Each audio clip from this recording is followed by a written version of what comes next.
इस संसार में जब हम अपने प्रियजनों के लिए हर संभव प्रयास करते हैं, उनके सुख, उनके उत्थान और उनके जीवन की सहजता के लिए, तो यह केवल बाहरी कर्तव्य नहीं होता, बल्कि आत्मा की गहराई में छिपे उस प्रेम का स्वरूप होता है जो निरंतर देने की प्रेरणा देता है।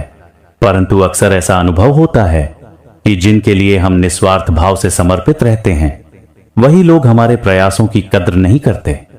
वह न तो कृतज्ञता व्यक्त करते हैं, न ही मधुर शब्दों से हमारे अंतर्मन को स्पर्श करते हैं। उनके हृदय में यह मौन कभी कभी इसलिए भी होता है कि उन्हें भय होता है कहीं उनकी अपनी कमियां प्रकट न हो जाए।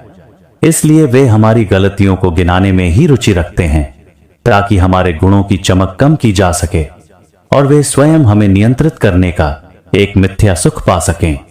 आध्यात्मिक दृष्टि से देखें तो यह घटना हमें बाहरी संबंधों के क्षणभंगुर स्वरूप का बोध कराती है। गीता का संदेश है कि कर्मण्येवाधिकारस्ते मा फलेषु कदाचन, अर्थात हमें केवल कर्म करने का अधिकार है, फल की चिंता या उसकी अपेक्षा हमारा मार्ग नहीं। जब हम दूसरों से मान्यता की अपेक्षा रखते हैं, तब हम अनजाने में अपनी आत्मा की स्वतंत्रता को बंधन में डाल देते हैं। उनका आभार, उनका मधुर वचन, उनका स्वीकार, ये सब क्षणिक हैं, जो आज हैं कल नहीं भी रह सकते। वास्तविक साधना यही है कि हम अपने भीतर उस दिव्य स्रोत को पहचानें जिससे प्रेम, दया और सेवा की ऊर्जा उत्पन्न होती है। जब यह बोध दृढ़ होता है कि हम जो कुछ करते हैं वह ईश्वर के प्रति अपनी आंतरिक भक्ति का प्रकटीकरण है, तब बाहरी प्रतिक्रिया का महत्व कम हो जाता है।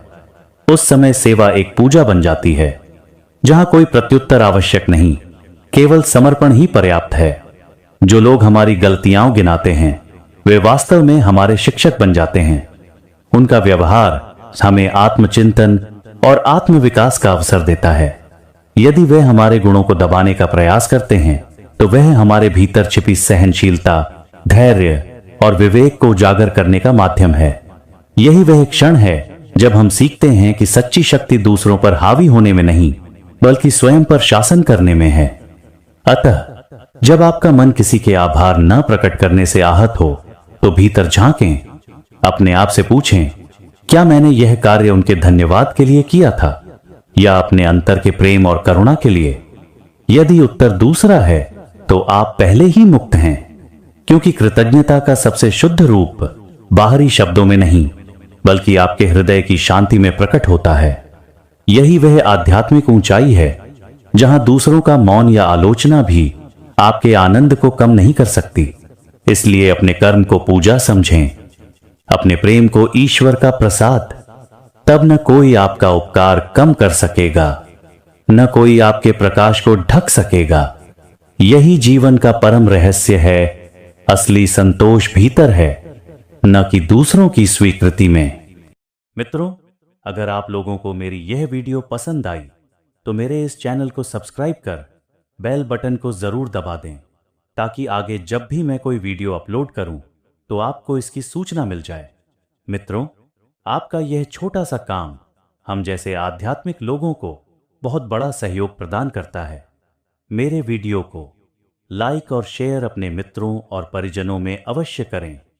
धन्यवाद। मिलता हूं अपने अगले वीडियो में आप लोगों के लिए और बहुत सारी आध्यात्मिक और अति आवश्यक तथ्यपूर्ण वीडियो के साथ। नमस्कार।